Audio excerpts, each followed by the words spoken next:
사사기 4장 1절에서 24절 말씀이고요. 저희가 한 절씩 교독하도록 하겠습니다. 제가 먼저 1절을 읽겠습니다. 에훗이 죽으니 이스라엘 자손이 또 여호와의 목전에 악을 행하매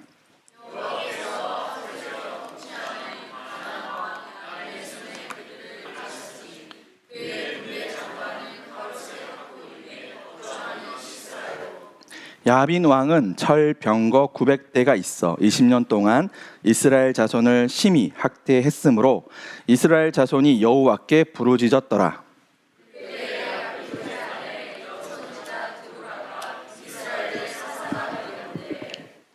그는 에브라임 산지 라마와 베델 사이 드보라의 종려나무 아래에 거주하였고 이스라엘 자손은 그에게 나아가 재판을 받더라.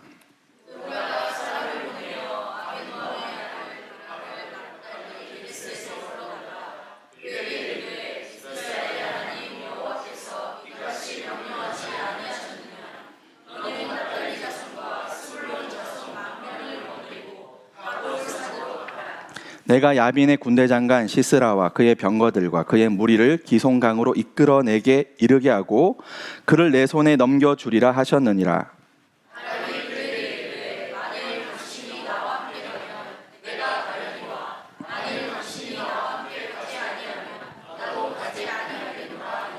이르되 내가 반드시 너와 함께 가리라. 그러나 내가 이번에 가는 길에서는 영광을 얻지 못하리니 이는 여호와께서 시스라를 여인의 손에 파실 것임이니라 하고 드보라가 일어나 바락과 함께 게데스로 가니라.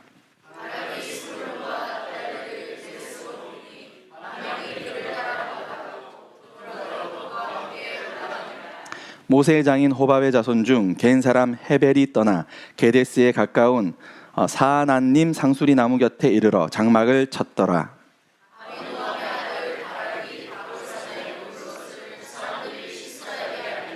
시스라가 모든 병거 곧 철병거 900대와 자기와 함께 있는 모든 백성을 하롯의 학고임으로에서부터 기송강으로 모은지라.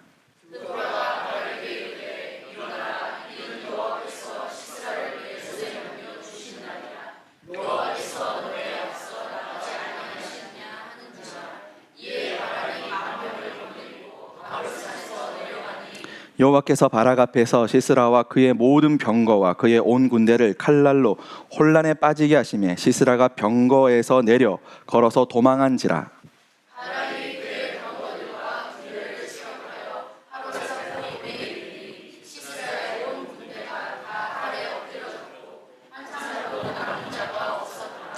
시스라가 걸어서 도망하여 겐 사람 헤벨의 아내 야엘의 장막에 이르렀으니 이는 하솔 왕 야빈과 겐 사람 헤벨의 집 사이에는 화평이 있음이라.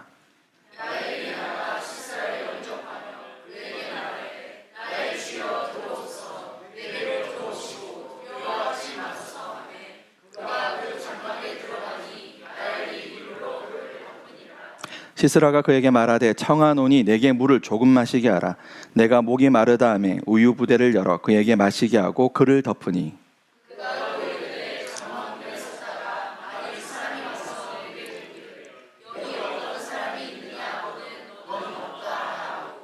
그가 깊이 잠드니 헤벨의 아내 야엘이 장막 말뚝을 가지고 손에 방망이를 들고 그에게로 가만히 가서 말뚝을 그의 관자놀이에 박으매 말뚝이 꿰뚫고 땅에 박히니 그가 기절하여 죽으니라.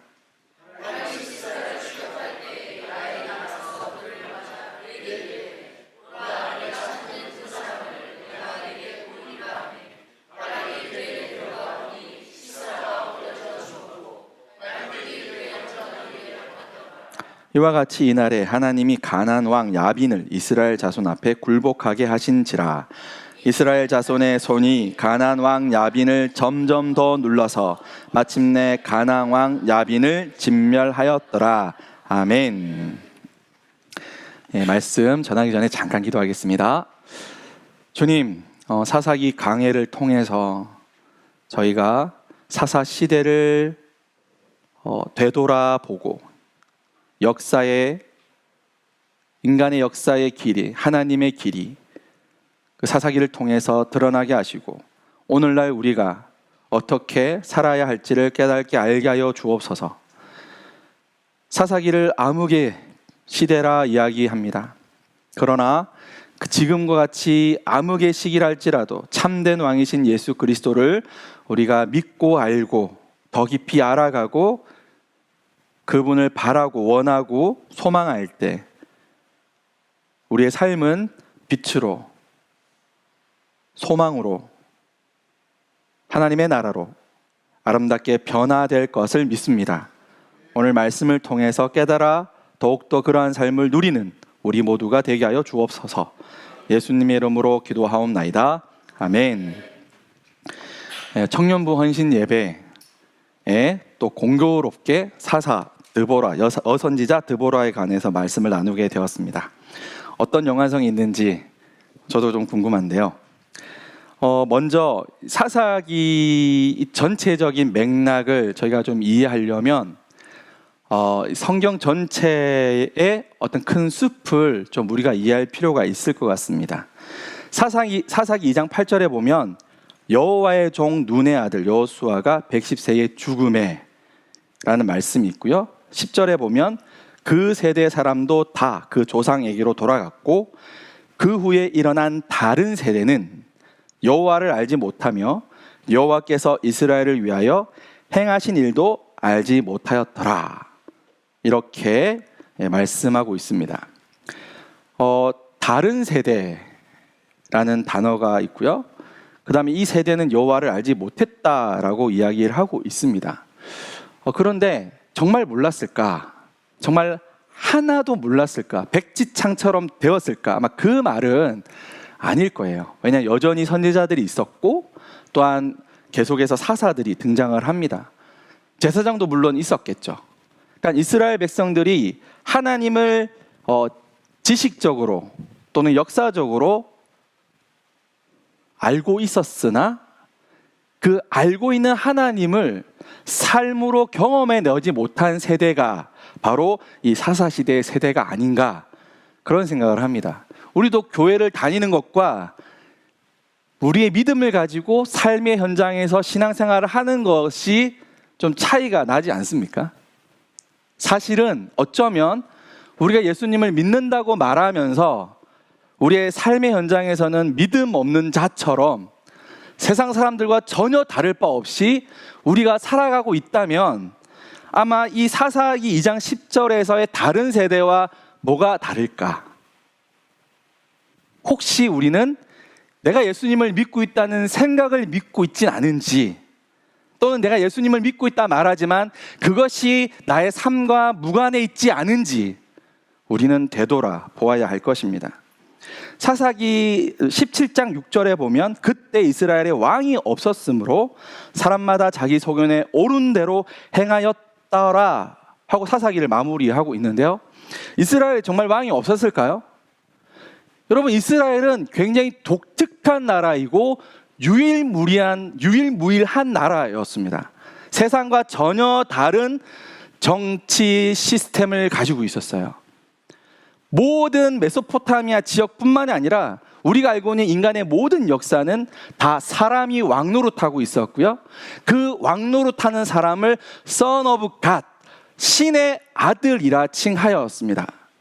유일하게 유대, 이스라엘만 인간이 왕노릇하지 아니하고 하나님이 직접 다스리는 하나님이 왕이신 유일한 나라가 바로 이스라엘이었다는 것입니다. 그런데 왜 이스라엘에 왕이 없었다고 이야기하고 있을까요? 사람들 마음속에 왕이신 하나님이 없었다라는 것입니다. 그래서 스스로가 왕이 되었기 때문에 자기 소견에 옳은 대로 행하고 있다, 이렇게 성경은 이야기하고 있습니다. 좀 더 우리가 멀리 가서 좀 전망대에 올라가서 이 전체를 한번 관망해 볼 텐데요. 자, 에덴 동산, 하나님이 우주 천지 만물을 창조하신 최초의 에덴은 행복했을까요? 어땠을까요? 에덴은 완벽한 하나님의 나라였습니다. 할렐루야. 하나님만이 왕이었고 인간과 모든 피조물, 피조세계가, 이 자연이 하나님 앞에서 공평했고 더불어 아름다운 삶을 누렸습니다. 결핍이 없었고 부족한 것이 없었고 모든 것이 하나님과의 관계에서 만족함을 얻었던 진정한 파라다이스, 그곳이 바로 에덴이었습니다. 그런데 원죄 이후 어떻게 그 하나님의 나라가, 하나님과의 관계가 멀어지면서 인간은 하나님의 나라가 아니라, 하나님의 다스림이 아니라 스스로 왕이 되고자, 스스로 주인이 되고자, 하나님같이 되고자 하는 인간의 세계를 만들기 시작했습니다. 그 대표적인 것이 노아의 홍수 사건이었고, 오죽했으면 홍수로 쓸어버리지 않으면 안 될 만큼 이 땅이 지옥처럼 변해버린 거예요. 하나님께서 잔인하신 분이 아닌가, 홍수로 모든 사람을 다 진멸할 만큼 하나님은 정말 잔인하신 분이 아닌가라고 우리가 생각할 수 있어요. 저도 한때 그런 생각을 가졌습니다. 그런데 인간이 왕노릇하는 그곳은, 여러분 우리 지옥을 안 가봐서 지옥이 어떤지 잘 모르지만, 우리의 삶에서 여러분이 가장 싫어하는 사람들과 함께 어울려서 정말 감정이 상하고 마음이 상하고 또는 인격적으로 모욕을 당하는 그 일상 속에서 우리가 지옥을 경험하지 않습니까? 그것과 비교할 수 없는, 지금은 사회 제도, 법 테두리 안에서 그래도 뭔가 선이 있는데, 이 노아의 시대는 선이 없었어요. 힘 있는 자가 모든 것을 차지하고 인간을 인간으로 바라보지 아니하고 자기의 원함과 자기의 욕망의 대상으로 삼았던 지옥이었습니다. 하나님의 진노와 하나님의 진멸은 잔인함이 아니라 축복이고 구원이었던 것입니다. 그러한 문화가 지배하는 시대에 우리가 살아간다면, 우리의 자녀가 살아간다면 얼마나 끔찍하겠습니까? 그래서 하나님은 노아를 통해서 새로운 하나님의 나라를 다시 시작하신 거죠. 그럼에도 불구하고 인간은 또다시 하나님께 도전하고 하나님처럼 되고자 바벨탑을 쌓고 있는 겁니다. 하나님은 그러한 또다시 인간이 왕노릇하는 그곳에서 아브라함을 부르셨습니다. 가장 강대한 제국, 거기서 우상을 만들던 아브라함을 부르셔서 본토 친척 아비집을 떠나 내가 내게 명한 곳으로 가라. 다시 하나님은 당신의 나라를 시작하신 것이죠. 하지만 그 나라가 또한 애굽의 노예가 되면서 하나님의 나라가 확장되어져 가지만, 이 애굽에서 탈출해야 될 때가 된 것이죠. 그리고 하나님은 누구를 부르십니까? 모세를 불러서 하나님의 나라를 확장케 하시고 약속의 땅으로 다시금 출발하게 하시죠. 그리고 이제 가나안 정복, 이 사사시대를 통해서 하나님 나라의 비전과 구현함이 계속해서 반복되어지고 있음을 우리가 볼 수 있습니다. 그래서 이 하나님의 나라와 정반대에 있는 것들에 대한 이미지를 생각해 보니까 딱 이 두 이미지가 저는 강력하게 생각이 되었습니다. 바로 바벨탑입니다. 그리고 하나는 피라미드이시죠. 여러분, 이스라엘 백성은 애굽에서 무려 한 450년간, 500년간 종노릇, 노예 생활을 했습니다. 이 피라미드를 짓기 위하여 완전히 종노릇한 것이죠. 이 피라미드이 바로 오늘날 세상을 상징하고 있는 심벌이라고 생각을 합니다. 자, 요즘 현대라고 좀 달라졌을까요? 그렇지 않습니다. 가장 정점에 인간이 왕노릇하고 있고요. 그 인간은 스스로 하나님처럼 다른 사람을 함부로 대하고 있습니다. 여러분, 그 캄보디아의 킬링필드라는 사건 아시죠? 무려 130만 명이나 되는 사람을 학살했습니다. 더 좋은 나라를 만들겠다는 이 유물론에, 인간을 인간으로 보지 못하고 인간의 어떤 동물로 바라보는 유물사관을 가진 이 신념을 가진 존재들이 왕이 되니 130만 명을 그냥 학살해버리고 아무렇지도 않게 양심에 전혀 거리낌 없이 죽어가는 모습을 봅니다. 2차 세계대전 당시 우수한 인종이 모든 미개한 인간들을 다스려야 한다라는 그러한 논리로 2차 세계대전을 일으키고 오늘날 우리나라 인구만큼의 사람이 죽음을 당하게 됩니다.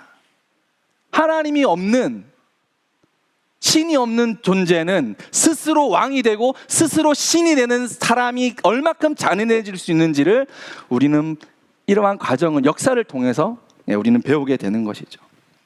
하나님의 나라는 그럼 어떤 나라일까요? 하나님의 나라는 그 피라미드 구조가 그대로 뒤집어진 나라입니다. 오늘 사사기를 우리가 이제 죄의 사이클, 죄의 순환이라는 구조로 우리가 살펴봤는데요. 제가 앞에서 설명드린 것처럼 하나님이 에덴을 창조하시고 인간이 원죄를 통하여 인간의 나라, 죄의 나라를 만들어 갔지만 하나님은 끊임없이 그의 백성들, 그의 종을 불러서 하나님의 나라를 계속해서 시도해 가십니다. 그런 관점에서 오늘 사사기를 들여다본다면 사사기는 죄의 순환이 아니라 어쩌면 하나님의 나라를 이루고자 하는 하나님의 꿈의 끊임없는 순환의 반복으로 볼 수 있지 않을까, 그런 생각도 해봅니다.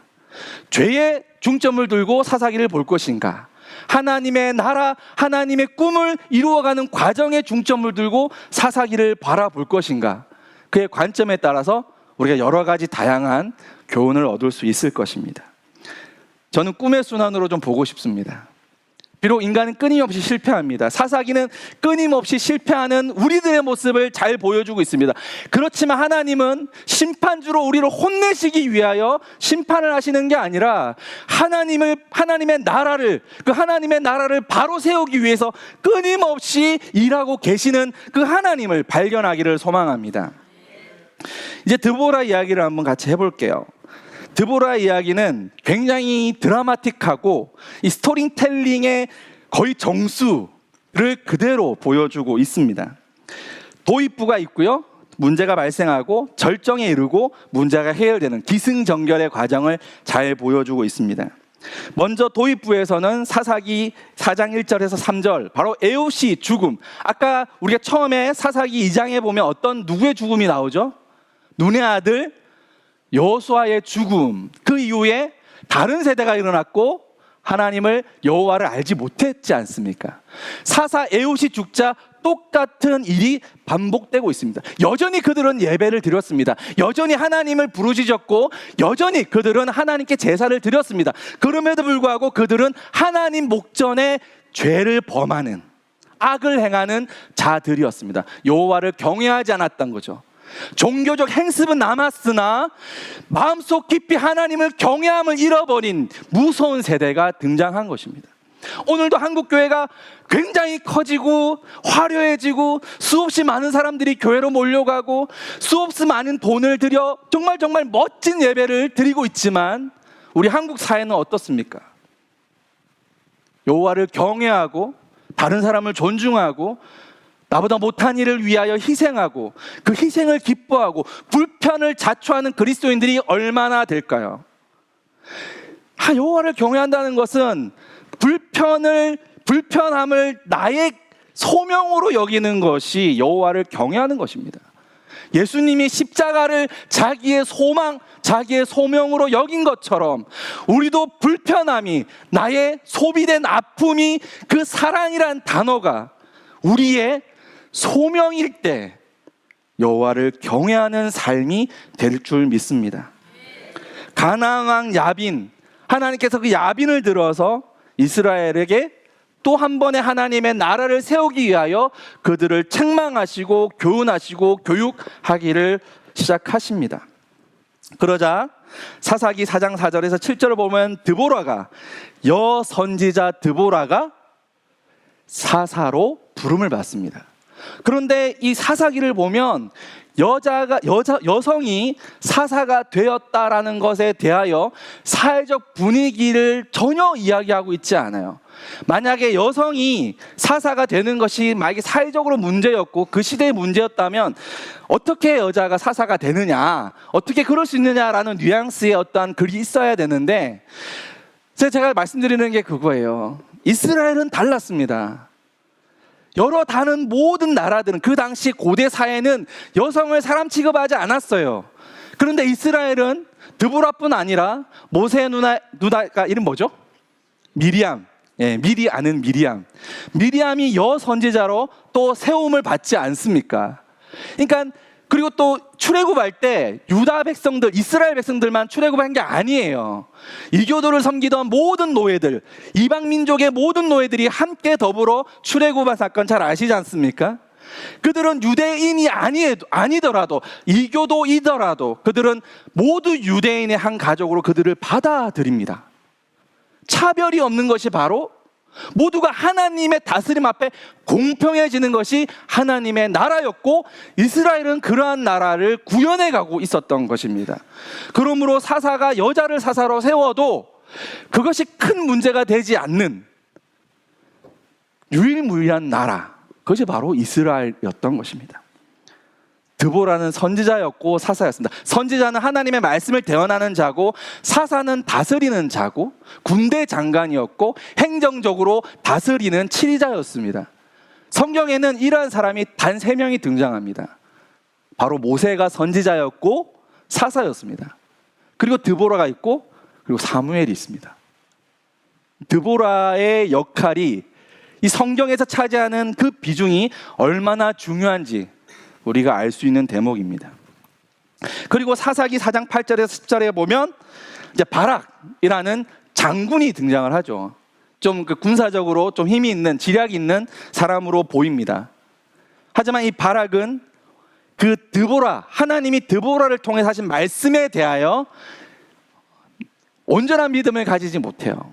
그래서 드보라 보고 함께 가기를 요청을 합니다. 그때 드보라가 무슨 말을 합니까? 오늘 영광은 너에게서 떠났다고 이야기를 합니다. 그것은 나중에 그 이야기가 등장을 하죠.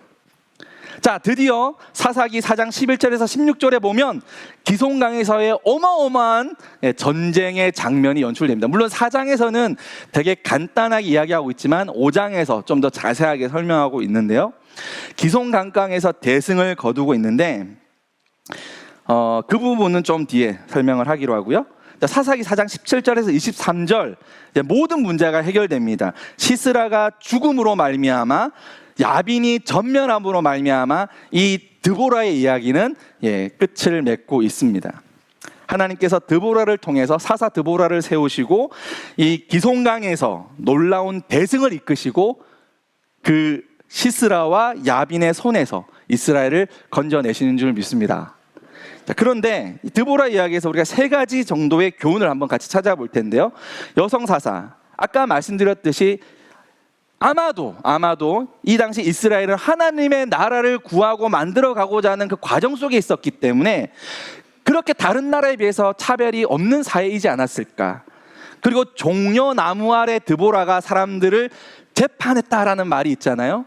드보라는 사사입니다. 누군가를 재판하고 치리하는 것은 그 당시에 왕만이 할 수 있었습니다. 그런데 드보라가 있었던 곳은 왕궁이 아니에요. 종려나무 아래라고 이야기하고 있습니다. 얼마나 치리자가 겸손하고 왕이 아닌 자리에서 사람들을 다스리고 있다는 것을 오늘 성경은 이야기하고 있는 것이죠. 그리고 상하관계, 이 아까 군대 장관과 이야기하는 걸 그 본문을 잘 읽어보면은 상하관계가 없어요. 서로 협조하는 관계, 의논하고 서로 약점을 돌아봐주고 함께하는 그런 모습을 볼 수 있습니다. 여러분, 교회에서 왕노릇하는 사람이 생기면 그 교회는 굉장히 어려움을 겪습니다. 보통 교회에서 누가 왕노릇합니까? 이 사사기 시험 낼 때 문제를 누가 왕노릇합니까? 네, 왕이라고 생각하는 사람이 왕노릇합니다. 보통 담임 목사님이 왕노릇할 거라 생각하는데 담임 목사님이 사실 눈치를 제일 많이 보는 사람이거든요.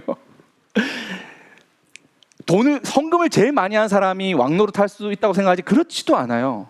누가 왕노릇하느냐? 왕이라고 생각하는 사람이 왕노릇하는 거예요. 여러분, 교회에서 왕이 되신다면 교회를 불행하게 만드는 거예요. 여러분 가정에서 내가 돈을 제일 많이 벌어온다고 왕노릇하기 시작하면요, 그 집은 지옥으로 변화돼요. 본인만 모를 뿐.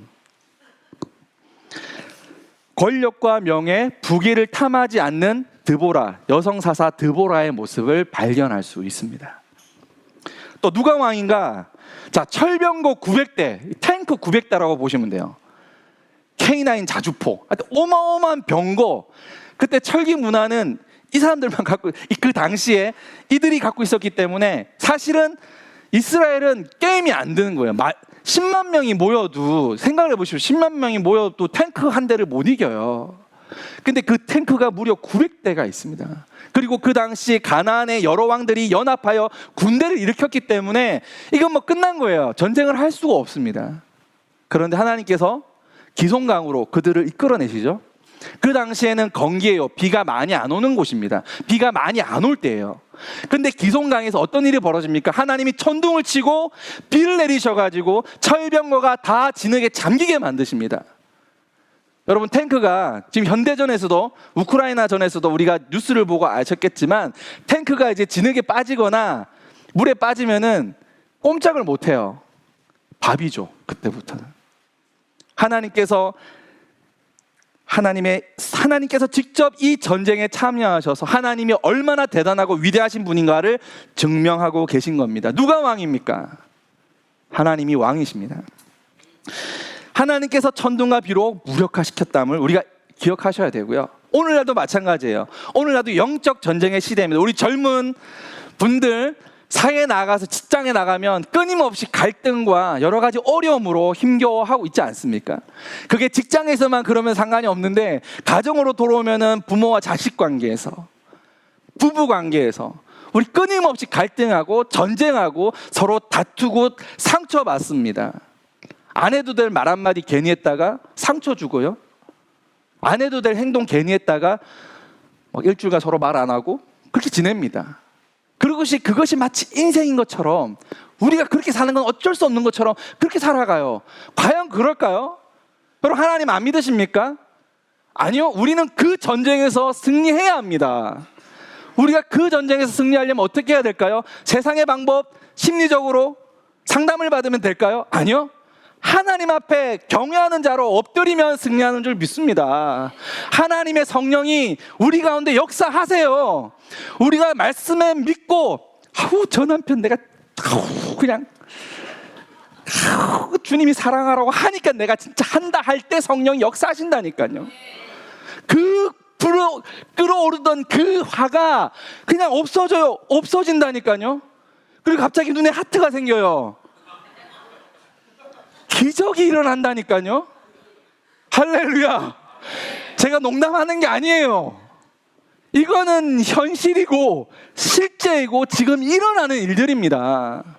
왜 내가 하나님이 아닌 사람을 의지하고 자기를 의지합니까? 아무것도 할 수 없는데, 어떤 능력도 없는데 왜 하나님을 두고 왜 자꾸 다른 데 의존하십니까? 드라마 보고 위로 얻지 마세요. 여러분의 삶을 드라마로 만드십시오. 하나님을 의지하면 하나님이 하십니다. 히든카드 11절에 보면은 생뚱맞는 한 구절이 딱 등장을 해요. 이걸 갖다가 이제 전문 용어로 떡밥이라고 합니다. 떡밥. 영화나 드라마 보면 떡밥을 던지거든요. 근데 정말 생뚱맞게 11절이 딱 등장을 해요. 모세의 장인 호밥의 자손 중 겐 사람 헤벨이 떠나 게데스에 가까운 사하나님 상수리 나무 곁에 이르러 장막을 쳤자라. 정말 생뚱맞은 구절이 딱 들어가요. 이 떡밥이죠. 나중에 이 떡밥이 해수됩니다. 바로 헤벨의 아내 야엘의 등장을 예고하고 있는 것이죠. 이게 바로 숨겨진 히든 카드예요. 수치와 영광, 하나님의 나라. 이 군대 장관 시스라는 여인의 손에 죽습니다. 근데 이 수치는 두 번을 당해요. 하나는 그렇게 믿고 있던 철병거에서 뛰어내려 걸어서 도망가는 모습. 이 굉장히 희화하고 있는 모습이거든요. 굉장히 우스꽝스러운 모습이에요. 그 철병거 위에서 얼마나 스스로가 자랑스럽게 호령을 했겠습니까? 세상 전체 자기보다 더 위대한 신은 없을 거라고 생각했을 거예요. 10만 명 다 죽여버릴 거라 자신만만했을 겁니다. 근데 거긴 뛰어내려서 버려두고 주랭랑을 치고 있는, 얼마나 수치스럽습니까? 그런데 여인의 손에 죽게 됩니다. 장군으로서 정말 수치스러운 거죠.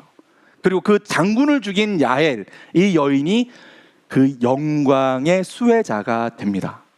모든 전쟁은 누가 왕을 죽였느냐로 귀결이 돼요. 바로 하나님께서는 전혀 생각지 못한 한 여인의 삶을 통해 원수를 처단하시는 일을 행하신다는 겁니다. 여러분, 우리가 인생 가운데 도저히 방법이 없을 때 우리 하나님을 의지하잖아요. 하나님께 매달리잖아요. 그러면은 전혀 생각지도 못했던 누군가가 여러분을 도와줍니다. 제가 14년간 교회 개척을 하고요. 처음에 교회 개척을 하고 1년 동안 지하철 스크린도어 청소를 했어요. 왜냐하면 남편으로서, 가장으로서의 의무도 해야 되잖아요. 근데 제가 할 수 있는 게 뭐 없더라고요. 교회를 개척하고 그래서 청소 일을 열심히 했어요. 1년간. 그리고 직장 생활을 하면서 교회를 이끌어 왔습니다. 그 13년간의 기간 속에 우리 교인들과 함께 많은 고민을 했어요. 우리 그돌교회가 앞으로 어디로 나아가야 할까? 우리는 무엇을 할 수 있을까? 뭔가 한계의 지점에 도달해서 기대감 없는 그런 신앙생활을 지속했던 것 같습니다. 그때 생각지도 못했고 상상도 못했던 박홍규 교수님이 등장을 한 거예요. 제가 학교 다닐 때 그렇게 쫓아다녔던 교수님, 그렇게 좋아하고 존경하고 교수님 잘 모르시죠? 근데 우리들 멤버들이 있었어요. 교수님 팬클럽은 아닌데 하여튼 교수님 수업을 다 쫓아다녔던. 그때 저희가 신학이 바탕이 생기고 교회관이 생겼어요. 하나님의 절대적인 주권과 우리의 믿음과 행함에 대해서 깊이 고민하던 그 함금 같은 시절, 교수님이 우리를 가르쳐 주셨던 거죠. 그런 교수님이 갑자기 20년 만에 등장을 하신 거예요. 상상도 못했고 함께 교회를 하자 제안하실 건 더 상상도 못했습니다. 그리고 2달 우리 청년들이 나와서 찬양하는 모습을 보고 이게 도대체 무슨 일인가? 이게 도대체 어떤 일인가? 아까 성경자매도 기도 가운데도 그리고 멘트 가운데도 이야기를 했지만 청년이 많아졌어요. 많은 교회가 되었습니다. 그런데 더 많은 청년들을 하나님께서 불러주실 줄 믿습니다. 여러분, 인생이 막혔다고 좌절하지 마세요. 생각지도 못한 히든 카드가 항상 예비되어 있는 줄 믿으시길 바랍니다. 있어요. 우리 하나님은 반전을 정말 좋아하시거든요. 드라마를 좋아하세요. 헤럴드 경제의 2019년 6월 달에 기사를 보면 취업, 결혼, 빈익빈, 부익부, 20대 부모 배경이 나눈 신계급 사회라는 기사가 나섰습니다. 그때 그 기사에 있는 그림인데요. 첫 번째 계급이 취업은 취미, 결혼은 선택. 소위 말하는 금수저들, 취업난을 전혀 실감하지 못하고 있고 결혼은 가치관에 따라 선택하는 경우가 많은 제1계급들이 등장을 했고요. 제2계급, 취업은 부모의 돈, 결혼은 선택. 중산층 가정에서 자라 부모의 지원으로 취업 준비에 올인할 수 있고 돈 없어서 결혼 못한다는 생각이 전혀 없는. 지금 여러분 1계급도 2계급도 아니시죠? 네, 안타깝게 불행하게 어디에도 속하지 않았어요. 아직까지는. 기다려보세요. 곧 등장합니다. 세 번째 계급, 취업은 알바로. 한숨 소리 나오기 시작하죠. 결혼은 취업에 따라. 취업 준비 비용 직접 마련. 결혼하기 위해서는 평균 연봉 이상. 회사에 가야만 하는 상황. 갑자기 가슴이 콱 메이면서 저는 이 4계급에도 못 되는데 결혼했어요. 하나님 살아계시다니까요. 자, 4계급. 취업보다 생활비, 결혼은 포기. 뭐 카야. 취업 준비, 학자금, 생활비 마련을 위해 알바에 매달리며 연애조차 버거운 집단. 결혼은 불가능하다고 생각하고 있음. 이제는 요새 직업 하나를 가지고는 살지 못하잖아요. 왜냐하면 뭐 연봉이 많이 되지 않으니까. 그래서 알바를 또 합니다. 그래서 회사 끝나면 또 돈 벌러 가야 되고 그거 끝나면 또 돈 벌러 가야 되고 그런 청춘들이 여러분 너무 많습니다. 우리 기도해야 됩니다. 하지만 하나님의 백성, 하나님의 청년들은 이 계급 구조 사회와 무관한 나라에 살고 있음을 기억하셔야 됩니다. 그것이 바로 하나님의 나라입니다. 하나님의 나라는 하나님이 다스리십니다. 근데 그 하나님이 어디에서 다스리실까요? 저 위에서 우리를 다스리실까요? 하나님은 놀랍게도 가장 낮고 천한 자리로 내려오셔서 우리를 다스리십니다. 예수님 그의 아들을 이 땅에 보내셔서 그의 손에 친히 못을 박으시고 그의 발에 친히 못을 박으시고 그의 머리에 친히 가시 면류관을 씌우십니다. 그 고통과 아픔을 통해서 우리를 통치하십니다. 우리를 얼마나 사랑하시는지 십자가로 증명하셨습니다. 바로 이것이 하나님의 나라입니다. 그러므로 우리가 교회에 오면요, 우리는 행복해야 마땅합니다. 왜냐하면 교회에 왕이 없고요, 모두가 섬기는 주의 종들만 있기 때문에 그렇습니다. 제가 오늘 청년들 모임에서 이런 이야기를 했습니다. 결혼을 필요에 의해서 하냐, 아니면 사랑하기 때문에 나의 걸 모두 줘도 아깝지 않기 때문에 결혼하느냐고 물었습니다. 어떤 대답이 있었을까요? 아무 대답도 없었습니다. 왜요? 대부분 1번이거든요. 결혼 그렇게 시작할 수 있어요. 왜냐하면 우리 인간은 지금 성화에 이르러 완전히 변화된 사람들이 아니기 때문에 여전히 죄성을 가지고 있고 연약함을 가지고 있고 실수를 하고 낙심하기 때문에 우리는 그런 범주에 있기 때문에 그렇습니다. 그렇지만 우리가 하나님 아버지의 나라를 알고 하나님이 우리를 통하여 그 나라를 세우기를 원하신다고 우리가 믿는다면 우리의 결혼은 그를 사랑하고 섬기기 위하여, 나를 찢어 발겨 그에게 나를 주기 위하여 우리가 결혼 생활을 시작한다면 그것은 하나님의 나라가 될 줄 믿습니다. 그러한 사람이 둘이 만나면 어떤 일이 벌어지겠습니까? 하나님의 나라가 임하는 것입니다. 임마누엘 교회가 오늘 드보라 이 사사를 통해서, 이 선지자를 통해서 우리가 깨달아야 할 것은, 하나님의 나라는 차별이 없습니다. 하나님의 나라는 하나님이 직접 왕으로 다스리시는 곳이고 예수 그리스도를 통하여 이미 완성하셨습니다. 우리 그걸 믿고 순종하며 나아갈 때 하나님의 나라를 경험하는 축복의 삶이 될 줄 믿습니다. 이 시간 같이 한번 기도하겠습니다.